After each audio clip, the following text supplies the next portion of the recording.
እንደምን አላችሁ ዛሬ እንኳን አደረሳችሁ በዚህ አጋጣሚ ለጌታችን ለኢየሱስ ክርስቶስ ልደት እሱን በማስመልከት ዛሬ የተለያየ የእግዚአብሔርን ቃል ሼር የምናደርገው ነገር ይኖራል። ሶስት ፓርት ነው የሚሆነው ይሄ ፓርት ምክንያቱም ለረጅም ጊዜ ሆዴ ውስጥ ልቤ ውስጥ ሲመላለስ ነበረ እና የኢየሱስ ክርስቶስን ውልደት ሳስብ እንዴት አድርገን በዛው ውስጥ ራሱ ለኛ ለየለቱ የሚሆን ትምህርት አለ ወይ ብዬ አሰብኩኝና በሶስቱ ወንጌላት መካከል እያገላበጥኩ እያነበብኩኝ ነበረ ስለ ኢየሱስ ክርስቶስ ውልደትና ፎከስ እንድናደርግ የምፈልገው ዛሬ ኪ የሆኑ ሰዎች ላይ ነው። 700 ዓመት በፊት በነቢዩ ኢሳይያስ የተነገሩት እያንዳንዱ ነገር እንዲፈጸም የትላልቅ ሚና የተጫወቱትን ሰዎች በመጽሐፍ ቅዱስ ውስጥ እናያቸዋለን። ከነሱ ህይወት ደግሞ የምንማረውን ነገር እናያለን ማለት ነው። ዛሬ የመጀመሪያው የምንነጋገርበት ሰው ማን ነው? እህታችን ኤልሳቤጥ ናት ማለት ነው። ስለ ኤልሳቤጥ እናወራለን። የኤልሳቤጥ ስፔሲፊክ ፐርፐዟ ምን ነበረ? ህይወቷ ምን ነበረ? የኢየሱስ ክርስቶስ ውልደት ጋር ያላትን ቁርኝነት እናያለን። ከዛ በኋላ በሚቀጥሉት 2 ቪዲዮዎች ደግሞ 2 የተለያዩ ሰዎችን እናያለን።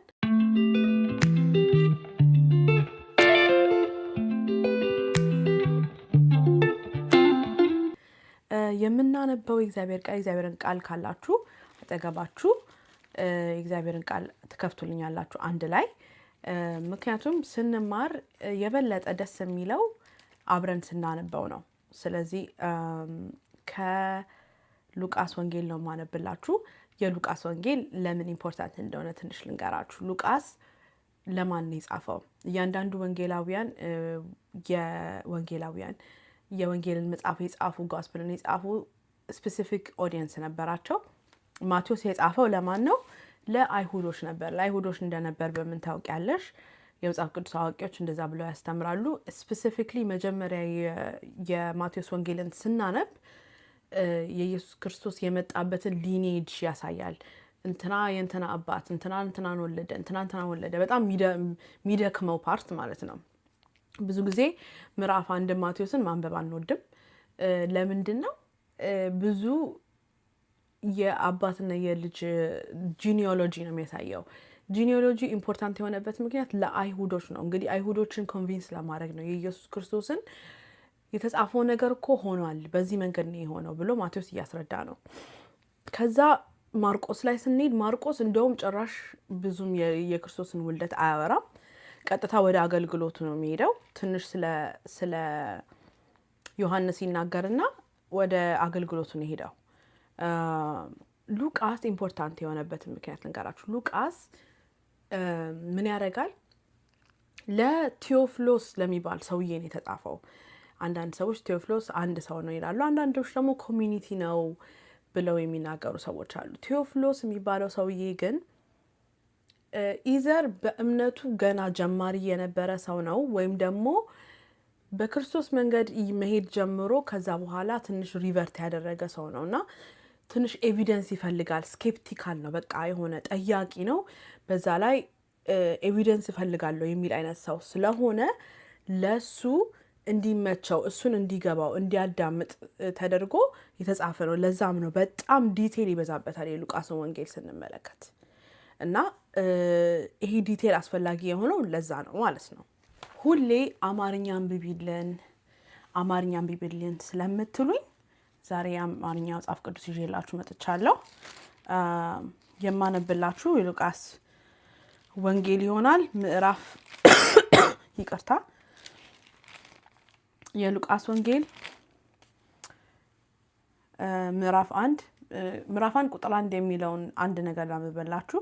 የከበርክ ቴዎፍሎስ ሆይ ከመጀመሪያ በዓይን ያዩትና የቃሉ አገልጋዮች የሆኑት እንዳስተላለፉልን በእኛ ዘንድ ስለተፈጸመው ነገር ብዙዎች ታሪክን በየተራው ለማዘጋጀት ስለሞከሩ እኔ ደግሞ ስለተማርከው ቃል እርጉጡን እንድታውቅ በጥንቃቄ ሁሉን ከመጀመሪያው ተከትዬ በየተራው ልጽፍልህ መልካም ሆኖ ታየኝ ብሎ ነው መጀመሪያ ሉቃስ የሚናገረው። ለቴዎፍሎስ እንግዲህ ጥያቄ ምናምን ስለነበረው ለምን ዲቴሉን አልነገረውም ብሎ ነው ይሄንን የጻፈው ማለት ነው። ሉቃስ ከኢየሱስ ክርስቶስን አላየውም ባይዘወይ ኦልሶ በስራው በፕሮፌሽኑ ሐኪም ነበረ። ስለዚህ አንዳንድ ነገሮችን እዚህ ላይ ስናይ እናያለን ፖይንቱን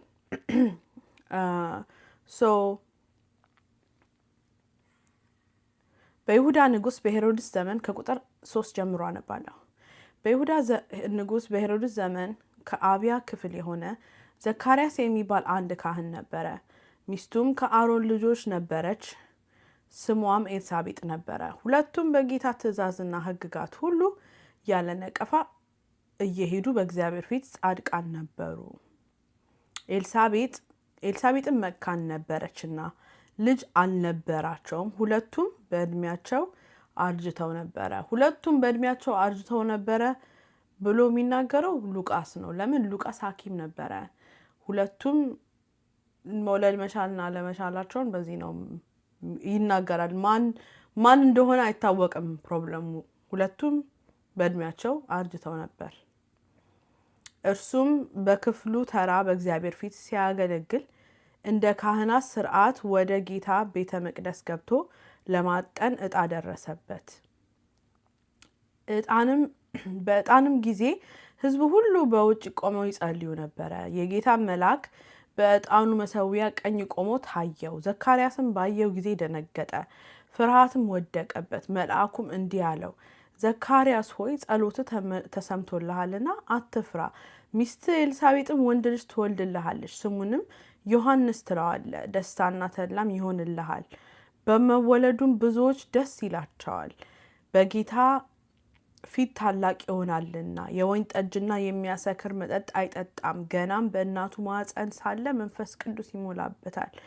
ከእስራኤልም ልጆች ብዙዎችን ወደ ጌታ ወደ አምላካቸው ይመልሳል። እርሱም የተዘጋጁትን ሕዝብ ለጌታ እንዲያሰናዳ የአባቶችን ልብ ወደ ልጆች የማይታዘዙትንም ወደ ጻድቃን ጥበብ ይመልስ ዘንድ በኤልያስ መንፈስና ኃይሉ በፊቱ ይሄዳል። ዘካርያስም መልአኩን እኔ ሽማግሌ ነኝ፣ ሚስቴም ከዕድሜዋ አርጅታለችና ይህንን በምን አውቃለሁ አለው።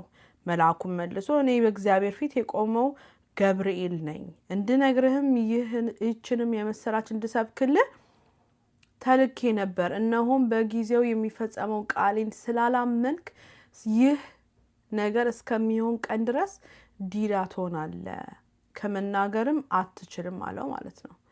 ሕዝቡም በዘካርያስን ይጠብቁት ነበረ። በቤተ መቅደስም ውስጥ ስለዘገየ ይደነቁ ነበረ። በወጣም ጊዜ ሊነግራቸው አልቻለም። በቤተ መቅደስም ራእይ እንዳየ አስተዋሉ። እርሱም ይጠቅሳቸው ነበረ። ድዳም ሆኖ ቀረ። የማገልገሉም ወራት ሲፈጸም ወደ ቤቱ ሄደ። ከዚህም ወራት በኋላ ሚስቱ ኤልሳቤጥ ጸነሰችና ነቀፌታዬን ከሰው መካከል ያስወግድልኝ ዘንድ ጌታ በተመለከተበት ወራት እንዲህ አድርጎልኛል ስትል ራሷን 5 ወር ሰወረች ይላል። ከዛ የምናነበው ፓርት አለ ስለ ኤልሳቤጥ ደግመን። በጣም ብዙ ነገር ነው በቃ እዚህ ውስጥ የምንማረው በጣም ብዙ ነገር። እኔ ይህንን ሳነብ እንደውም በቃ ስለ ኤልሳቤጥ ራሱ ምንም ሀሳቤ አልነበረም። ስለሚቀጥሉት 2 ሰዎች አሉ የምናወራቸው እና ስለነሱ በጣም ኦብሰስድ ሆኜ ስለነሱ እያሰብኩኝ ነበረ። ለካ ኤልሳቤጥ is very important in this story፣ በጣም ኢምፖርታንት። ኢንፋክት የእሷ እምነት ነው ብዙ ነገር ኬሪ ያደረገው እና ዘካርያስ መልእክቱ ሲነገርለት መጀመሪያ ጥያቄ አበዛ። ጥያቄ ሲያበዛ መልአኩ ዝም በቃ አንተ ዲዳ መሆን ነበረበት። በቃ do you understand like የሱ ንግግር፣ የሱ ጥርጣሬ፣ የሱ ዳውት towards የእግዚአብሔር ሐሳብ፣ የእግዚአብሔር እቅድ፣ የእግዚአብሔር ነገር ከመሆን ወደኋላ ሊያስቀር ስለነበረ መልአኩ ገብርኤል ሲመጣ ዲዳ ላርገው ብሎ አይደለም የመጣው ዘካርያስን። ይሄ ሰውዬ ገና ሳየው እምነቴ ጎደለው ይመስላል እና ዲዳ ላርገው ብሎ አይደለም የመጣው። ገና ሲነግረው በጣም ብዙ ጥርጣሬ ነበረበት። ለምንድን ነው ደግሞ አልኩኝ ሳስበው ለእሱ የተገለጠለት ለእሱ የተገለጠበት ምክንያት እምነቱን እንዲያበረታው ነው። እምነቱን እንዲጠነክር ግድ የለህም እግዚአብሔርን እመን፣ እግዚአብሔር ሊያደርግ የፈለገውን ነገር በአንተ ህይወት ውስጥ ማየት ከፈለግ እግዚአብሔርን እመን ሊለው ሊያበረታታው መጣ። እሱ ግን ኮምፕሊትሊ እግዚአብሔርን ማመን ስለከበደው ሊያውም ወደ ውስጥ ገብቶ መሰዊያ በሚሰዋበት ቦታ ውስጥ ገብቶ እግዚአብሔርን ዳውት ያደርግ ነበረ። ዳውት ሲያደርግ ካንተ የሚወጣው ንግግር ከዚህ በኋላ ሚስትህም ላይ ዳውት የሚጨምር አይነት ትመስላለህ ይመስለኛል። እንግዲህ ቤት ኢንተርፕሬቴሽን ነው። ኦኬ ይህን ሳነበው ለምን ዲዳ አደረገው አልኩኝ። ለምን ዲዳ አደረገው? አፉን ይዘጋው። በጣም ኢምፖርታንት ሌሰን ነው። አሁን ይሄ ስለ ዝምታ በደንብ የምንማርበት ቦታ ነው። ለምን እግዚአብሔር ከ700 ዓመት በፊት በነቢዩ ኢሳያስ የተናገረውን ነገር እንዳይሆን ሊያጨናግፍ የሚችል ምላስ ነበረው ማለት ነው። ይሄ የኔ አንደርስታንዲንግ ነው። ዝም ማለት ነበረበት። if he did not believe በልቡ ማመን ካልቻለ በአፉ ግን ጸጥ ማለት እንደነበረበት ነው የሚያሳየን። ከዛ በተጨማሪ ደግሞ ስፔሲፊክ ኢንስትራክሽን ነው አይደል የሰጣት። እንዴት ብላ ይህንን ኢንስትራክሽን እንደተከተለች አላውቅም ኤልሳቤጥ። ቢካዝ መጠጥ አይጠጣም፣ መንፈስ ቅዱስ ይሞላበታል፣ ከእስራኤል ልጆች ብዙዎችን ወደ ጌታ አምላካቸው ይመልሳል። ይህንን ፓርት በደንብ አንብቡልኝ።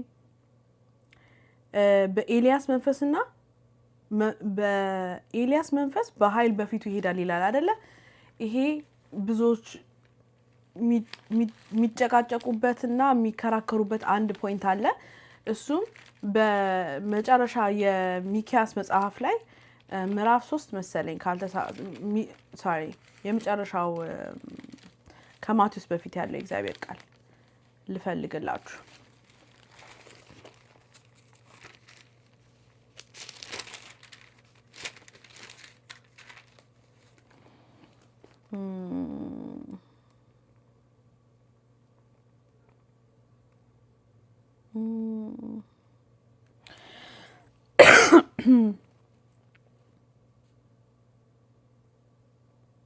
ኦኬ ምዕራፍ 3 ቁጥር 1 ላይ የሚልኪያስ መጽሐፍ ትንቢተ ሚልኪያስ ምን ይላል መሰላችሁ? እነሆ መልእክተኛዬን እልካለሁ፣ መንገድንም በፊቴ ያስተካክላል። እናንተም የምትፈልጉት ጌታ በድንገት ወደ መቅደሱ ይመጣል፣ የምትወዱትም የቃል ኪዳን መልእክተኛ እነሆ ይመጣል ይላል የሰራዊት ጌታ እግዚአብሔር። ነገር ግን እርሱ እንደ አንጥረኛ እሳትና እንደ አጣቢ ሳሙና ነውና የሚመጣበትን ቀንና መታገስ የሚችል ማን ነው?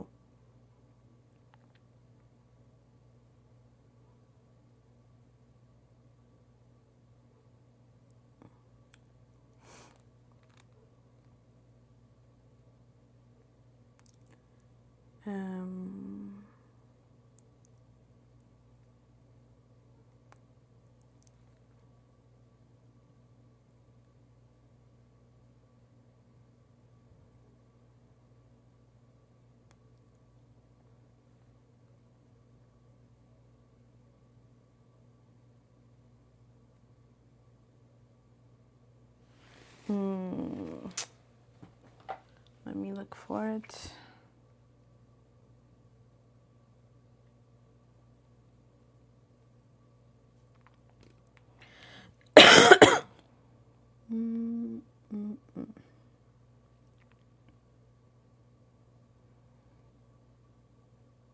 Malachi. You shall go out leaping like calves. ይታለ Yes, okay.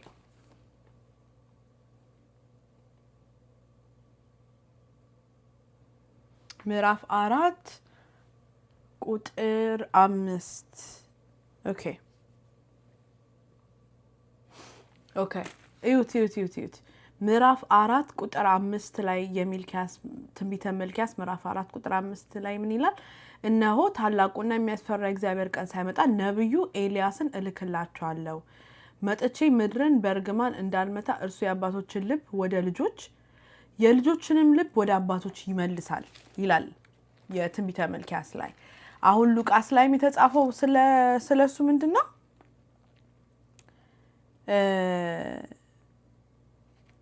ሉቃስ ላይ የተጻፈው ምንድነው?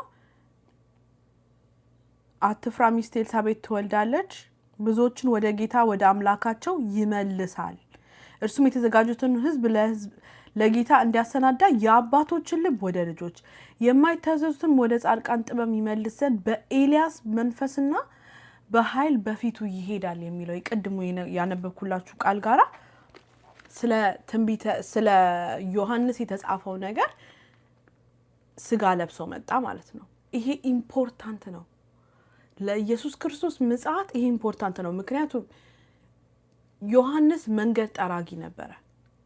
ለክርስቶስ መንገድ ጠራጊ ነበረ።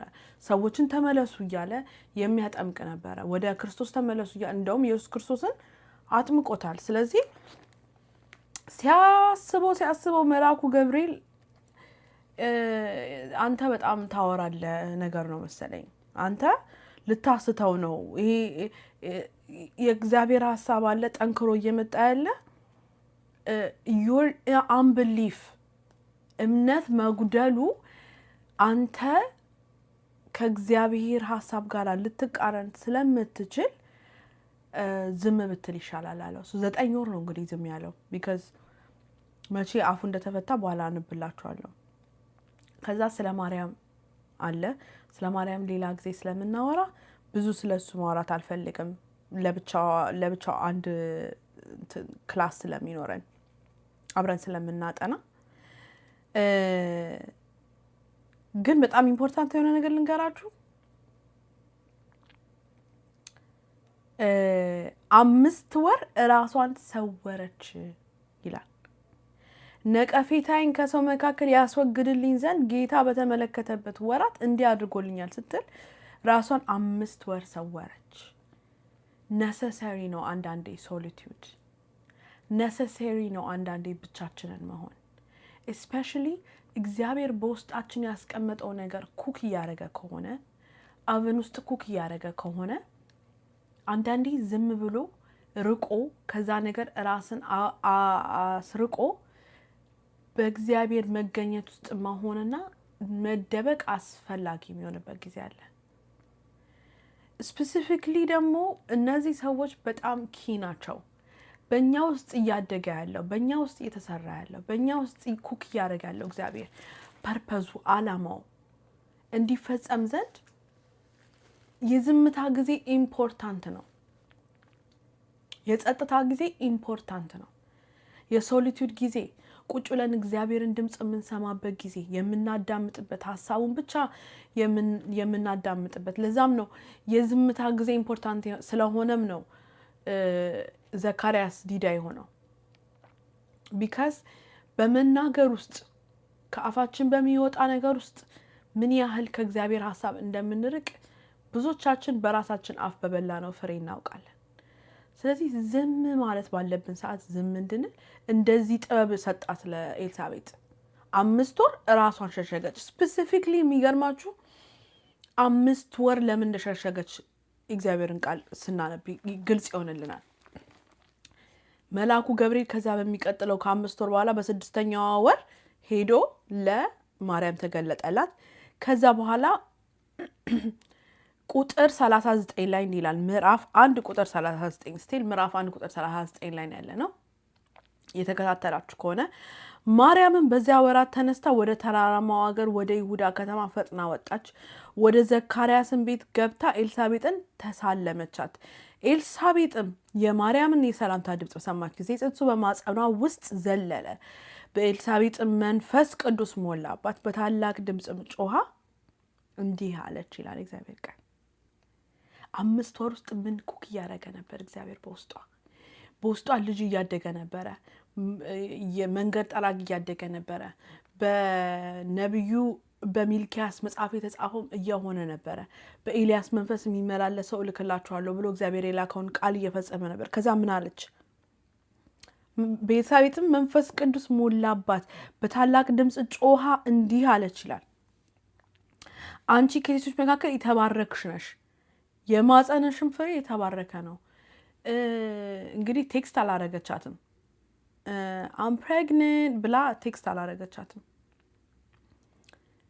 የነበረችበትም የማርያም ሲቹዌሽን እንደዚህ ብራግ ለማድረግ የሚመች አልነበረም። መንፈስ ቅዱስ ግን ለኤልሳቤጥ ገልጦላታል ማርያም ነፍሰ ጡር እንደሆነች።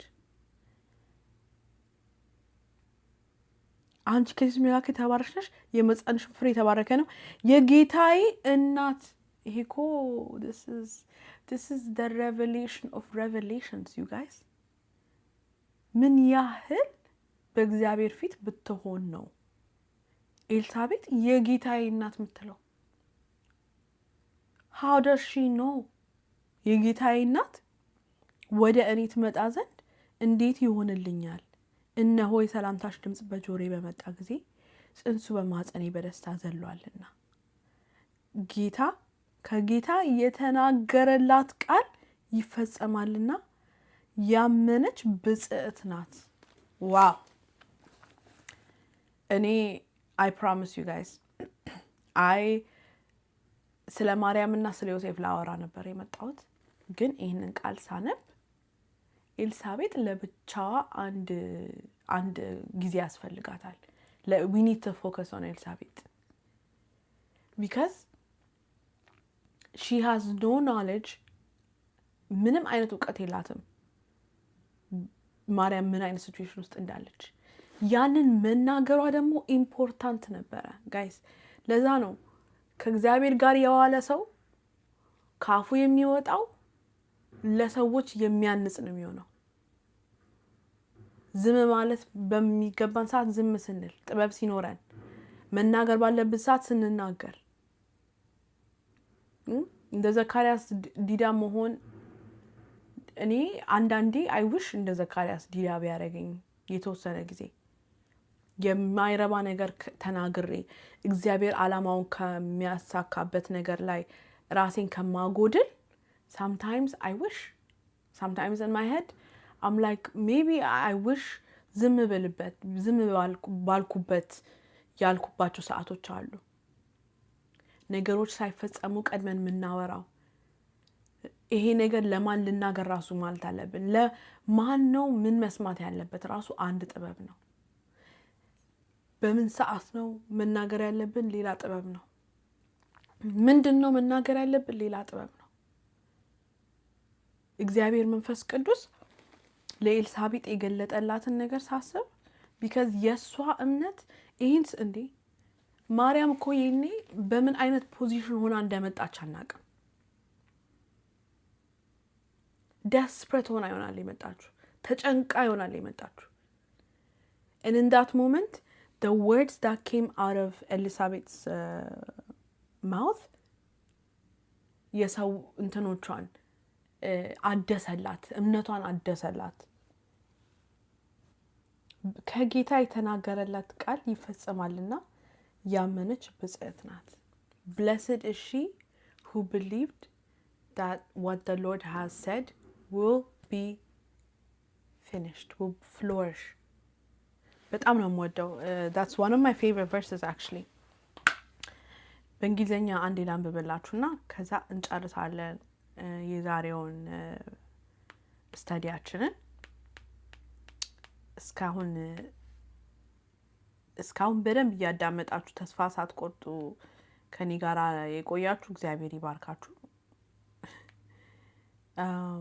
let's see ሉቃስ ወንጌል ምዕራፍ 1 5 ወር ጸጥ ካለች በኋላ በ6ኛ ወር እንደተገናኘች ቅድም ነገራችኋል አይደለ? and ምዕራፍ 1 ቁጥር 45 and blessed is she who believed that there would be a fulfillment of what was spoken to her from the Lord. Amen. እግዚአብሔርን የምናምንበት እግዚአብሔርን የምናዳምጥበት የጸጥታ ጊዜ የሚኖርበት ጸጥ የምንልበት እኛ ደግሞ ካፋችን መናገር ምናቆምበት ምናዳምጥበት ምንቀበልበት የምንታዘዝበት እሺ የምንልበት blessed is she who believed that there would be a fulfillment of what the Lord has spoken to her እግዚአብሔር የተናገረን ነገር እንደሚሆን የምናምንበት እኛ ደግሞ ተባባሪ ሆነን የምንታዘዝበት It is the season for obedience. Thank you guys for watching. እግዚአብሔር ዘመናችሁን ይባርክ። መልካም በዓል ይሁንላችሁ። ከቤተሰቦቻችሁ ጋር ጥሩ ጊዜ አሳልፉ። በጣም ወዳችኋለሁ። ባይ